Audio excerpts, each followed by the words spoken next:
ကျွန်တော်မြန်မာစံမီတမကျန်းကနေလည်းပဲပြန်ပြီးတော့ဖတ်ကျင်ပါတယ်သို့တော်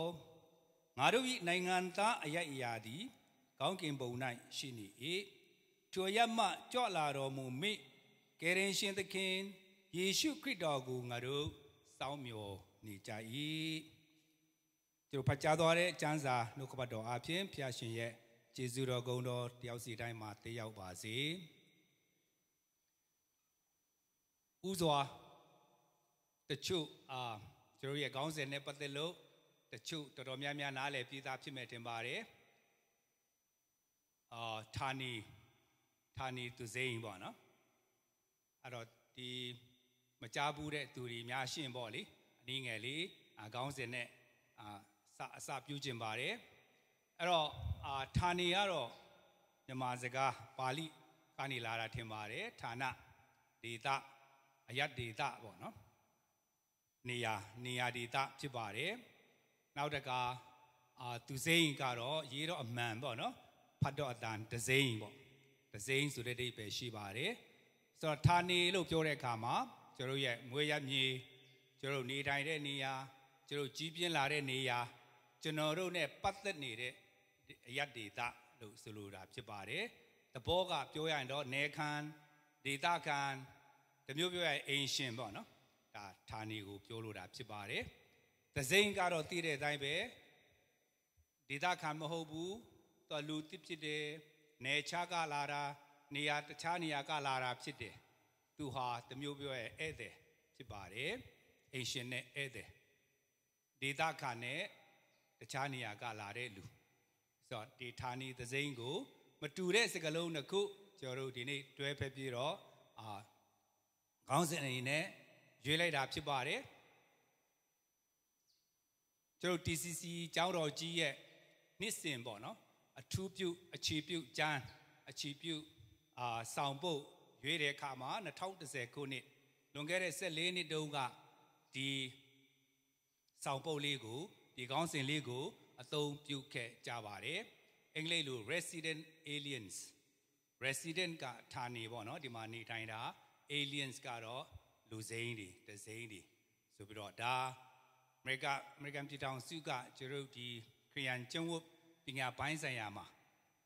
နာမည်အကြီးဆုံးပေါ့နော်လူသိအများဆုံးဖြစ်တဲ့ Stanley Hauerwas ရဲ့ဆောင်ပုဒ်လေး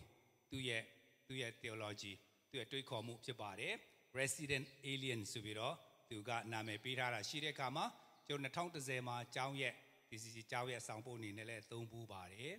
အဲ့တော့ဆိုလိုတာကတော့ကျွန်တော်တို့ဟာဒီလောကမှာရှင်းနေကြတဲ့အခါမှာဒီမြေပြင်ပေါ်မှာကျွန်တော်မွေးခဲ့တယ်ဒီလောကမှာလူသားအနေနဲ့မွေးဖွားပြီးတော့ကြီးပြင်းလာခဲ့ကြတဲ့အခါမှာဒီကဘာဟာဒီလောကဟာကျွန်တော်ရဲ့မွေးဖွားရာဒေသကျွန်တော်ရဲ့မွေးရဌာနေကျွန်တော်နဲ့ပတ်သက်နေတဲ့အရာကျွန်တော်ကြီးပြင်းလာကျင်လည်လာခဲ့တဲ့နေရာဖြစ်တဲ့အတွက်ကျွန်တော်ဟာအင်ရှင်တွေဖြစ်ပါတယ်အင်ရှင်ဆိုတော့ကျွန်တော်ကုနေထိုင်တဲ့နေရာရဲ့ကောင်းကျိုးအကျိုးစီးပွားတိုးတက်ရာတိုးတက်ကြောင်းခိုင်မြဲတည်တံ့မှုကအစအားလုံးကျွန်တော်ကအိမ်ရှင်စိတ်ဓာတ်နေခံစိတ်ဓာတ်အပြည့်အဝနဲ့လှုပ်ဆောင်ကြိုးပမ်းရမှာဖြစ်ပါတယ်။တစ်ချိန်တည်းမှာကျွန်တော်ဘုရားသခင်သာရဘုရားကိုယုံကြည်သောသူများအထူးသဖြင့်တန်ရှင်းသောဝိညာဉ်တော်အားဖြင့်ခရစ်တော်ရဲ့အသစ်မွေးဖွားခြင်းခံယူတဲ့ကျွန်တော်ဘုန်းအကင်းသမားများဝိညာဉ်တော်အဖြစ်ကျွန်တော်ဘုရားသားသမီးများဖြစ်လာတဲ့အခါမှာကျွန်တော်ဟာဒီလောကမြေပြင်ပေါ်မှာဒီသွေးသားခန္ဓာကိုယ်နဲ့မွေးဖွားလာတာဖြစ်ပေမဲ့လို့ဒီမြေပြင်ပေါ်မှာကျွန်တော်ဒီဟာအင်ရှင်တွေဖြစ်နေပေမဲ့လို့တစ်ဖက်မှာဝိညာဉ်ရေးရကျွန်တော်ဟာဘုရားသားသမီးများဖြစ်ပါတယ်ကျွန်တော်ဟာကောင်းကင်နဲ့ပတ်သက်ဆိုင်နေတဲ့သူတွေဖြစ်တယ်နိုင်ငံသားသဘောရဆိုရင်ကျွန်တော်ဟာကောင်းကင်နိုင်ငံသားများဖြစ်ပါတယ်အဲ့တော့ဆရာကြီးကျွတ်တန်ရဲ့ဒီမြန်မာကျမ်းစာမှာငါတို့ကျင့်တော့အကျင့်ကကောင်းကင်နဲ့ဆိုင်လျက်ရှိတယ်လို့သူပြောပါတယ်လောကီသားမှုလို့ကျွန်တော်ဟာလောက်ကင်စားတော့ရတယ်အများတကာနဲ့ကျွန်တော်ဆက်ဆံကြရတယ်နေထိုင်ပြုမှုလှုပ်ဆောင်စရာတွေအများကြီးရှိတယ်ဒါပေမဲ့ဖျားသားသမီးများဖြစ်တဲ့အတွက် ကျော်တို့မှာတစ်ချိန်မှာပေါ်ထွန်းလာမဲ့အရှင်တခင်ယေရှုကိုမျိုးလင်းနေတဲ့သူများဖြစ်တဲ့အတွက်ကျော်တို့ရဲ့အမှုကျင့်တွေဟာပူမကောင်းရင်တောင်မှသူများတွေတဲ့ပူမကောင်းရင်တောင်မှဥတီချက်ကကောင်းကင်နဲ့ဆိုင်တဲ့အကျင့်ဖြစ်ပါတယ်ရှင်ပေါလုပြောတာဖြစ်ပါတယ်ဟာလေလုယာညမစာမီကိုကျွန်တော်ပြန်ဖတ်လိုက်ရတာကတော့သူပြောတာရှင်းလို့ဖြစ်ပါတယ်သူကတော့ငါတို့ကျင့်တော်အကျင့်ပါညာနေတယ်မပြောဘဲနဲ့ငါတို့ရဲ့နိုင်ငံသားဖြစ်ခြင်း citizenship နိုင်ငံသားဖြစ်ခြင်းအရရာကကောင်းကင်မှာရှိတယ်လူကတော့ဒီမှာနေထိုင်နေတယ်ဒါပေမဲ့ကျွန်တော်ရဲ့နိုင်ငံသားကတော့ citizenship ကကောင်းကင်ဘုံဖြစ်တယ်ဆိုတော့ဒီမှာနေထိုင်ပေမဲ့လည်းကောင်းကင်သားများကောင်းကင်နိုင်ငံသားများဖြစ်တဲ့အလျောက်ပေါ်ထွန်းလာမဲ့ကျွန်တော်ရဲ့အရှင်သခင်ယေရှုကိုကျွန်တော်တို့ကမျိုးလင်းလက်နေကြတာဖြစ်ပါတယ်ဒါကိုဒီနေ့ဝင်ငါလိုတာဖြစ်ပါတယ်ကဲကြွအားလုံးသဘောတူတဲ့ဆိုရင်ကျွန်တော်တို့ခုဒေသနာအဆုံးသတ်လို့ရပါပြီအတိကပြောလိုတာဒါပါပဲဆက်ပြောရင်တောင်မှနားရှုပ်စရာတွေပါကောင်းပါလာနိုင်တယ်DCC ကျောင်းသူကျောင်းသားများတော့ဆရာတွေရဲ့အကျင့်ဆိုးတွေသူတို့ကနားလေသဘောပေါက်ပြေးသားမို့လို့သူတို့နားလေလက်ခံနိုင်မယ်တခြားသူတွေကတော့သိချင်မှသိမယ်ပေါ့လေဆက်ပြောလိုက်တော့ရှုပ်မှာဆိုလို့ကျွန်တော်သေချာလေးဏီကုံချုပ်စကားနဲ့အစပြောလိုက်တာဖြစ်ပါတယ်ဌာနေသစိန် Resident Aliens ဒီကမာပြည်ပြင်ပေါ်မှာကျွန်တော်မွေးဖွားလာတာငင်းလို့မရဘူးအမှန်တရားပဲကျွန်တော်လူသားစစ်တွေဖြစ်တယ်ကဘာမြေပြင်ပေါ်မှာကျွန်တော်ကအိမ်ရှင်တွေဖြစ်တယ်ဒီလောကနဲ့ဆက်ဆိုင်တဲ့သူတွေဖြစ်တယ်ဒီလောကအတွက်ကျွန်တော်အလုပ်လုပ်ရမယ့်သူများလောကအကျိုးတည်ပိုးမဲ့သူများဖြစ်ပါတယ်တစ်ချိန်တည်းမှာကောင်းကင်နဲ့ဆိုင်တဲ့သူများဖြစ်တဲ့အလျောက်ကျွန်တော်ဟာလောကီသားများနီးတူလောက်ကင်စားတော့လှုပ်ရှားနေရတဲ့တစ်ချိန်တည်းမျိုးလင်းခြင်းကတစ်ချိန်မှာပေါ်ထွန်းလာမဲ့အရှင်သခင်ယေရှုခရစ်တော်မျိုးလင်းတဲ့သူများဖြစ်တဲ့အတွက်မျက်နှာမူတဲ့အရာလမ်းကြောင်းကမတူပါဘူးကျွန်တော်ကန္တာတော်များများမှာတုတ်ထက်သူများတွေထက်ညံ့ချင်ညံ့မယ်အရေးချင်းလဲနဲချင်နဲမယ်ဒါပေမဲ့ကျွန်တော်ရဲ့မျက်နှာမူရအရာကမတူပါဘူးကျွန်တော်ကျင့်တဲ့အကျင့်ကကောင်းကင်နဲ့ဆိုင်တဲ့အကျင့်ဖြစ်ပါတယ်ဆိုတဲ့အကြောင်းဟုတ်ပြီနော်ဒုတိယအကျင့်ပြန်ပြောတာဖြစ်ပါတယ်ဆိုတော့အဲ့တော့ကျူးတင်ပါတယ်ဒီနေ့အချိန်ရှိသေးတဲ့အတွက်နော်နည်းနည်းလောက်နားရှုပ်အောင်ဆက်ပြောလိုက်ပါမယ်အကယ်၍တော်တော်ရှုပ်ပါပြီဆရာနားကြပါစုလို့ပြောလဲလက်ထောင်ပြလိုက်ပါနော်ကျွန်တော်နားလို့ရပါပြီအတိကအနစ်ချုပ်ပြေးသွားပါပြီနော်အဲ့တော့လွန်ခဲ့တဲ့နှစ်100ကျော်လောက်တုန်းကကျွန်တော်မြန်မာစကားမှာရှိတဲ့တန်းကျွယ်တတိမီလီယံနာနိုင်ငံခြားမှာတော့မှဘီလီယံနာဆိုတာခုချိန်မှာကတော့ကျွန်တော်လက်ချိုးရည်တွက်လို့မရတော့ဘူးခေတ်ကပွင့်နေပြီငွေကြီးလို့ပြောမလားတန်ဖိုးကလည်းငွေကြီးရည်တွက်ကလည်းများနေတဲ့အတွက်မီလီယံနာဘီလီယံနာကတော်တော်များများရှိနေပါပြီဒါပေမဲ့လွန်ခဲ့တဲ့နှစ်100ကျော်လောက်တုန်းကအမေရိကန်ပြည်ထောင်စုမှာတောင်မှမီလီယံနာဘီလီယံနာနဲပါနေသေးတဲ့အချိန်မှာပထမဆုံးဘီလီယံနာကြီးတူပေါ်ထွန်းခဲ့ပါတယ်လွန်ခဲ့တဲ့နှစ်1900မတိုင်ခင်တုန်းကပေါ့နော်ဆိုတော့ John Rockefeller အားလုံးလည်းကြားမှာဖြစ်ပါတယ်အမတန်မှချမ်းသာတယ်အဲ့တော့ဒီ Rockefeller ကပိုင်ဆိုင်မှုတော်တော်များများပိုင်ဆိုင်မှုကြီးမားတယ်တခါသူ့ရဲ့ကူကျင့်တရားသူယုံကြည်သူဖြစ်တယ်နိချင်းဖြစ်တယ်နော်ယေရှုတော်ပါပဲနိချင်းခရစ်ယာန်လည်းဖြစ်တယ်နောက်တခါနေ့စဉ်company များစွာကိုသူဦးဆောင်ရပြီမဲ့နေ့စဉ်ဆူတောင်းတယ်ကျမ်းစာဖတ်ဖို့အချိန်ယူတယ်နောက်ဖတ်တာတင်မို့ပဲနဲ့တပတ်မှနှစ်ခါ Bible study အချိန်ယူတယ်အဲ့လောက်ထိနောက်တခါပေးကမ်းစွန့်ကြဲတယ်တစ်ချိန်လုံးပေးကမ်းတယ်သိန်းပေါများစွာတန်းပေါများစွာပေးကမ်းတယ်သူပေးကမ်းလိုက်လို့ University ပေါ်ထွန်းလာတယ်ပညာရေးကျမ်းမာရေးနောက်တခါဒုက္ခဆင်းရဲတဲ့သူတွေဆင်းရဲသားတွေကအစသူကူငေစွန့်လူလိုက်တဲ့ငွေကြီးကမနှဲဘူးပေါ့နော်အဲ့လောက်ပေးကမ်းစွန့်လူနိုင်တဲ့သူဟာငွေကြီးသုံးဆွဲမှုမှာတော့အင်မတန်စီကံကြီးတယ်လို့ပြောတယ်ဟိုတယ်တစ်ခုမှာဒီနေ့တစ်ချိန်မှာဒီလူကြီးများနဲ့အင်မတန်မှအရေးကြီးတဲ့အစည်းအဝေးတစ်ခုပြုလုပ်ဖို့ရှိတဲ့အခါမှာဟိုတယ်ကိုလာပြီးတော့ သူမှာကြတယ်အခန်းခမ်းမဆောင်ကဘယ်လောက်ရှိမလဲအစားတောက်ကဘယ်လောက်တော့ဟာတာသိစည်းကြီးတယ်နည်းနည်းပါးပါးရှော့ရအောင်ဘယ်လိုအခါမျိုးကအစအဲ့လိုစစ်နဲ့တေချာလေးတွက်ချက်ပြီးတော့မှာကြတဲ့အခါမှာဟိုတယ်မန်နေဂျာကတတိကြီးဘယ်လိုလဲတော်တော်လေးချွေတာနေပါလားပေါ့နော်ကစီနဲနေပါလားတတိကြီးရဲ့သားတွေကိုလာတော့ကသူ့တငယ်ချင်းနေအများကြီးပဲကုန်စားတောက်ကြတာဘာမှတွက်ချက်မနေဘူးကုန်ကျင်တလောက်ကုန်သူတို့ဘာမှမမှုဘူးတတိကြီးကြတော့ဘာဖြစ်လို့အဲ့လောက်တွက်ချက်နေတာလဲဆိုတော့ Rockefeller ကတစ်ချက်လောက်တွေးပြီးတော့တွေးကနေစဉ်းစားပြီးမှအေးသူကတတိသားလေငါကတတိသားမှမဟုတ်တာဆိုတော့ပြန်ပြေးလိုက်ဆိုတော့ကျွန်တော်လူငယ်ဘဝတုန်းကဖတ်လိုက်ရတဲ့စာဖြစ်တယ်အဲ့တော့သူ့ရဲ့သားကတော့အဲ့ချိန်မှာနာမည်စိုးလို့ဖြစ်သွားပြီမှာတော့သူ့လူငယ်ဘဝဖြစ်လို့ထင်ပါတယ်သူလည်းမိဘရဲ့ခြေရာလိုက်ပြီးတော့နောက်ခုတည်းသူ့ရဲ့သားမြေးတွေကပေါ့ဒီ Rockefeller Foundation ပေါ့သူတို့ဦးဆောင်လက်ရှိပါတယ်အဲ့တော့အဲ့ဒီသားနာမည်စိုးခါလိုက်ရတဲ့သားပေါ့နော်တတိသားဒီစာဖတ်လိုက်ရတော့ကျွန်တော်ကိုစင်ကျင်မိတာကငါလဲလူငယ်တယောက်နေနဲ့တူတက်ခြင်းနဲ့ချမ်းသာခြင်းနဲ့ဘာလို့အမှတော့မသိဘူးတတိတော့ဖြစ်ခြင်းနဲ့ဘယ်လိုလုပ်ကြိုင်မျိုးလုပ်ရမလဲတော့မသိဘူးလုပ်ငန်းရှင်တော့ဖြစ်ခြင်းတာပဲ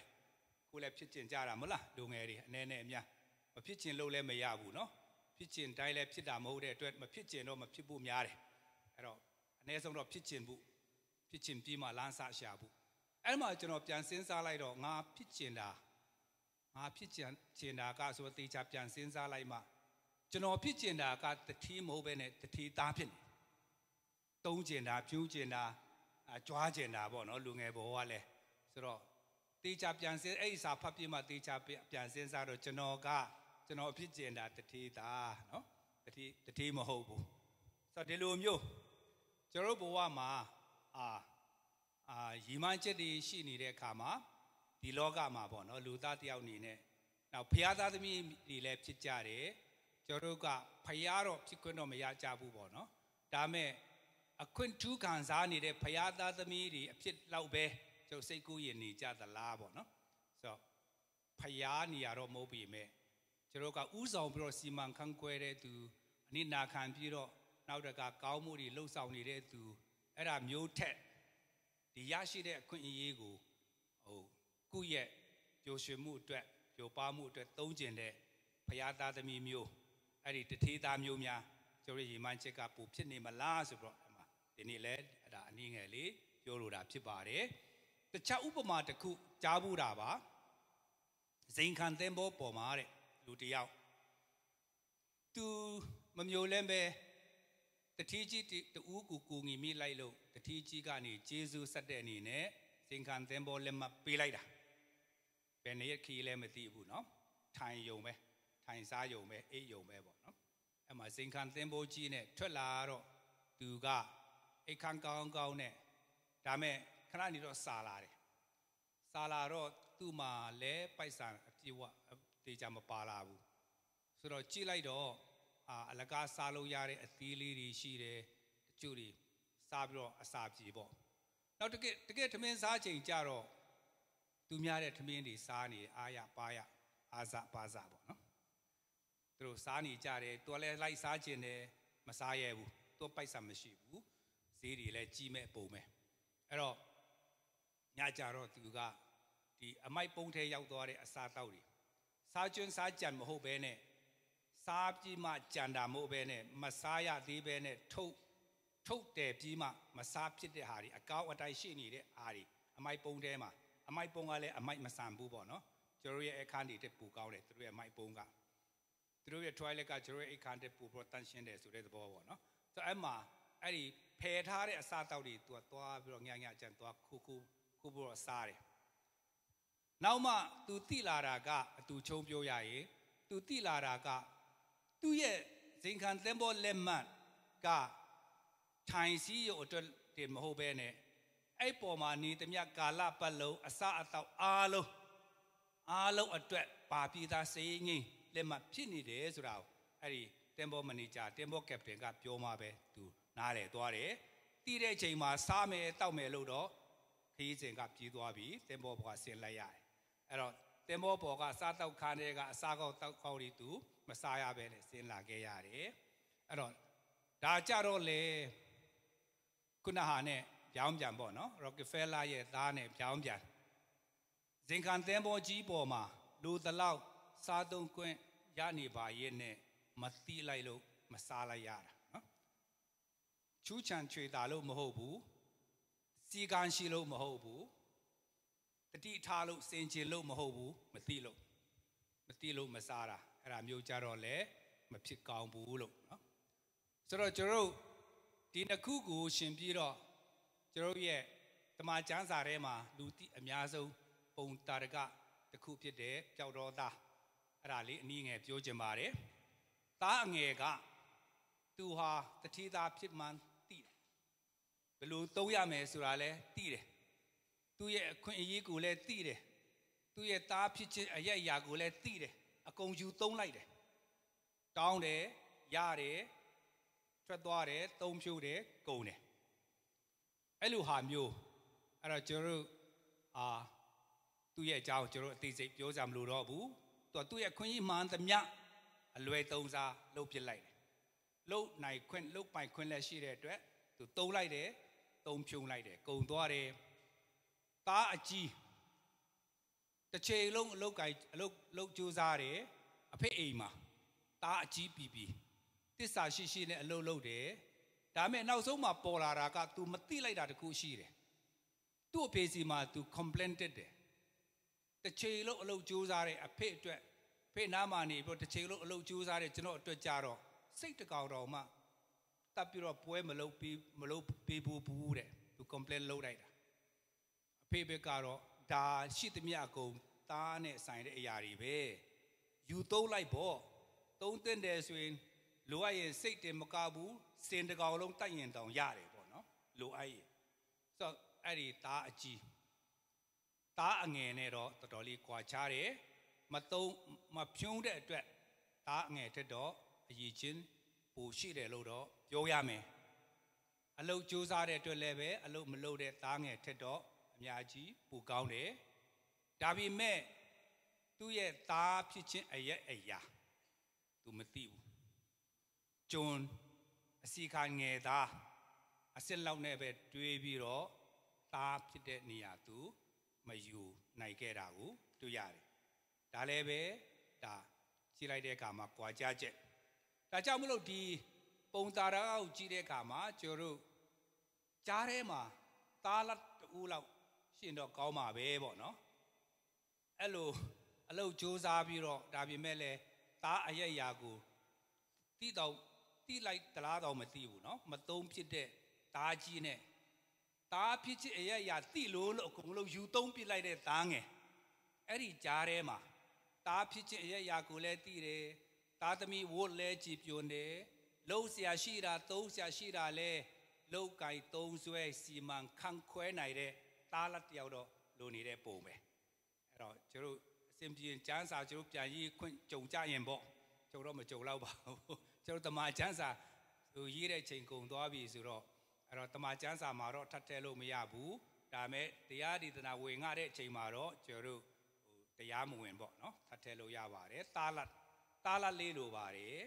အဲ့တော့ဒီနေ့ကျွန်တော်ကောင်းကင်နဲ့ဆိုင်တဲ့ဘုရားသားသမီးများနိုင်ငံသားဖြစ်ချစ်အရရဟာကောင်းကင်ဘုံမှာရှိနေတဲ့ကျော်တို့တွေအားလုံးအငယ်ဆုံးမှအကြီးဆုံးအထိကျော်တို့တွေဟာသားလက်ဖြစ်ဖို့လိုတယ်ဆိုတဲ့အကြောင်းပြောလိုပါတယ်ရှင်ပေါလုကဖိလိပ္ပိမြို့သားတွေစီမှာဖိလိပ္ပိမြို့မှာရှိတဲ့ယုံကြည်သူတွေစီမှာစာရေးတဲ့အခါမှာသူကဒီပြိုင်ပွဲတွေနဲ့လဲနိုင်ရှင်တယ်ကျွန်တော်ရဲ့ခရအသက်တာပေါ့နော်ကျွန်တော်ကဒီမျက်နှာမူရမယ့်အရာဘန်းတုံးတိုင်ပဲသွားရမယ့်အရာကျွန်တော်ရဲ့မျိုးလင်းချက်အကုန်လုံးရရှိနေပြီလို့တော့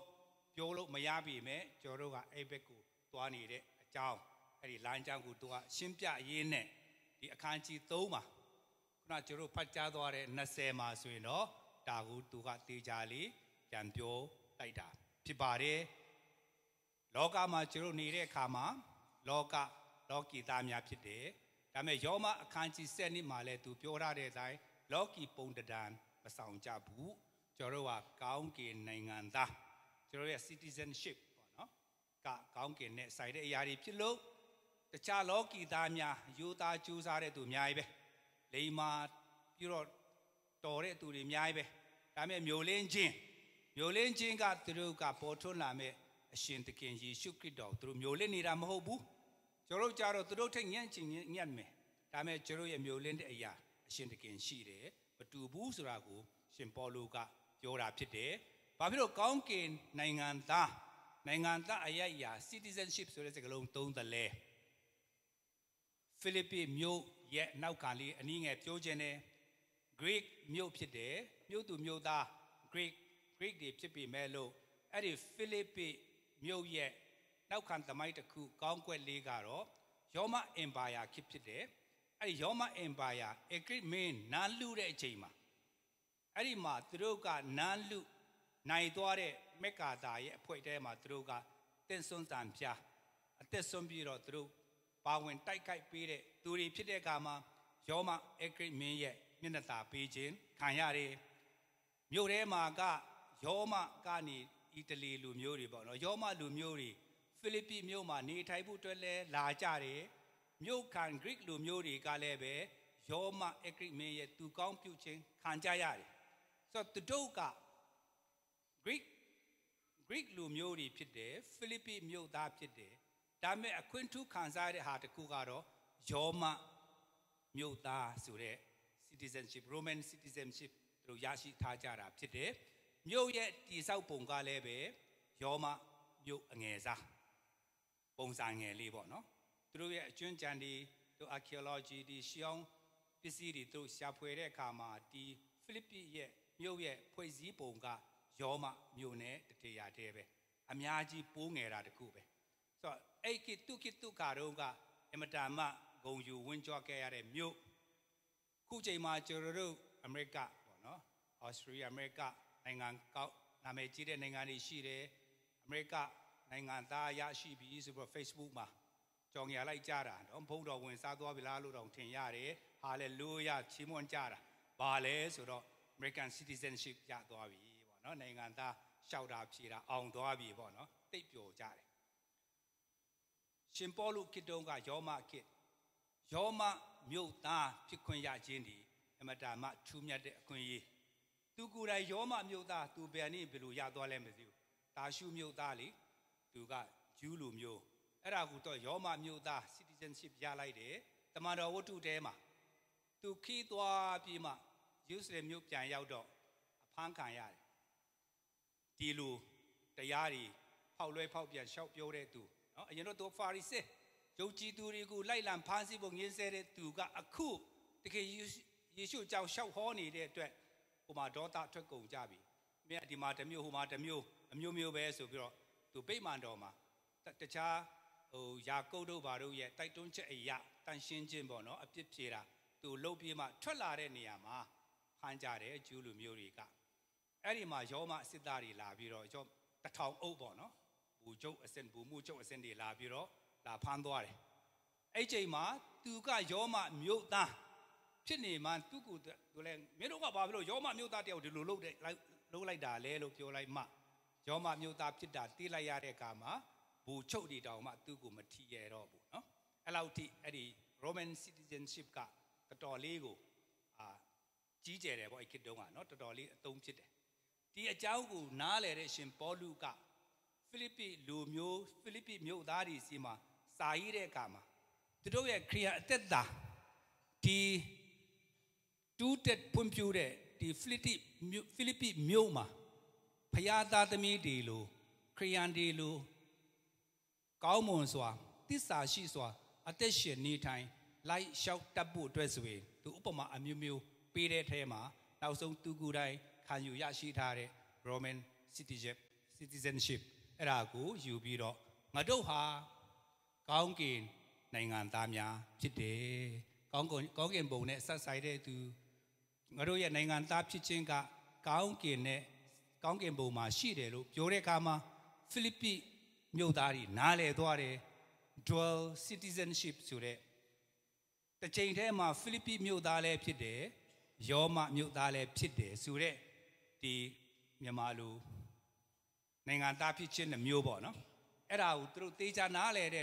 Shimpoluga, Adawa Loka Mipimpo Male, Nitanjare, Gonkin Nangan, Tamiale Pidelo, Jola de Kama, through the Nale, Dore, Sura, Tuya. Dago Tompu Biro, Shimpoluga, Jeruha, Dima, Muipo Jare, Philippi Muma, Muipo Jare, Philippi Mudari Pide,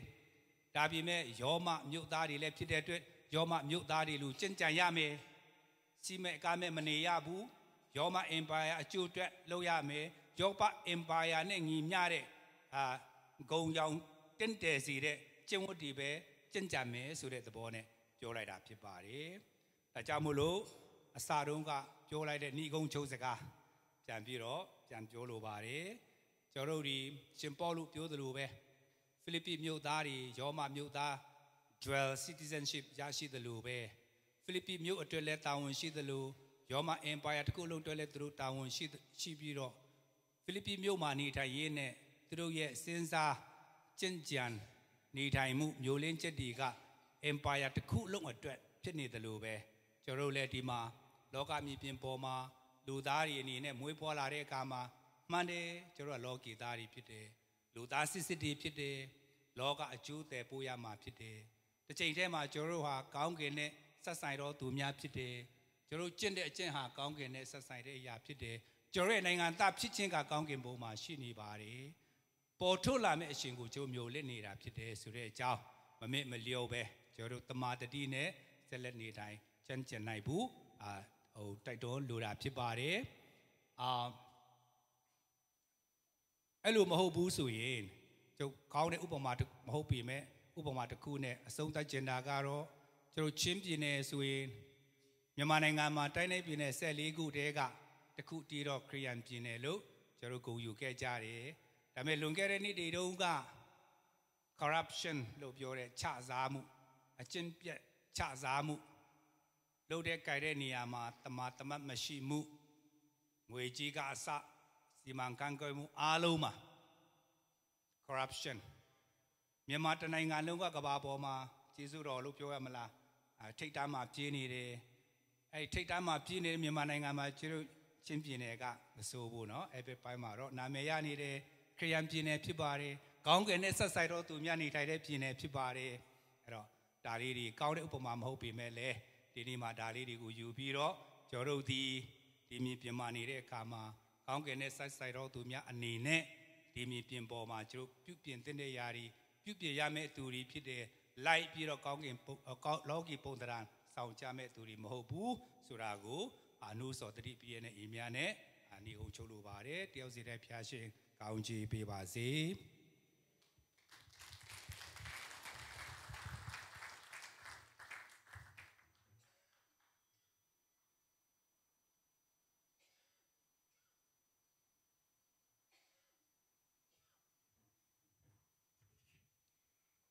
Okay, Jesus de Marabono, Siago de Male, Piaga at the Pan Pumpia General Dubono, and Salapi Pumpia will be the Pia and Amau Chumanabono, and also Sontalina Alomata Yapiro, tomorrow Sona Chimpide, Ya Aloya Issues with China Pia Gono, Genechiba, and Sonta, CIA County Pigeon, Sonta Mamelo.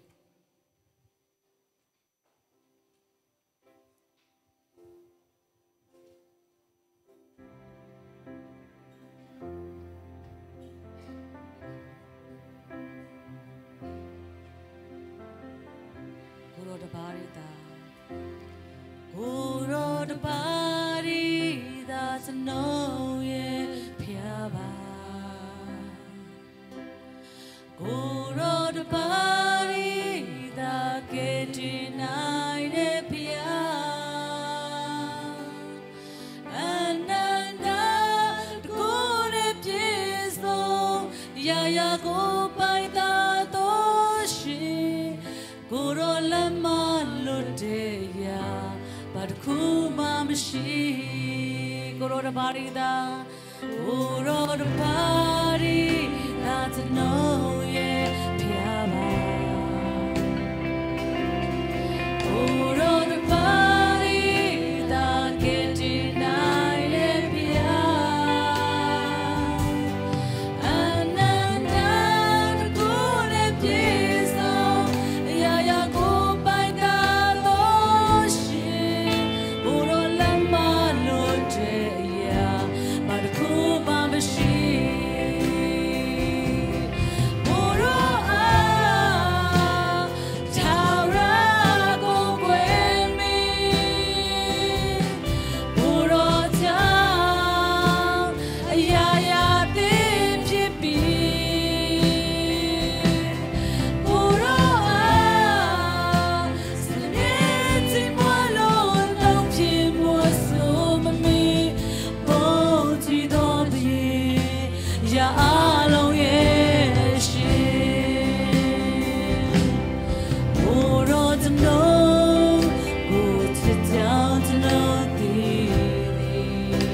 Tashino Tihuro Tara Paya Tandoma Luro Chasi Mimi Naido Ning Techin Sujizune Dua to the Pin Ilogami Pima Teshini Rekana Tani the Zemia and Ipin Attention Shaula Naido Kon A Sashi the Sujizumia Jane Iniama what you go Jado Gondo Payada the Mimia a Jizo Mange so do a podo Jaku the Yaulia Kala Semye Tishi Dini Wazido Amen.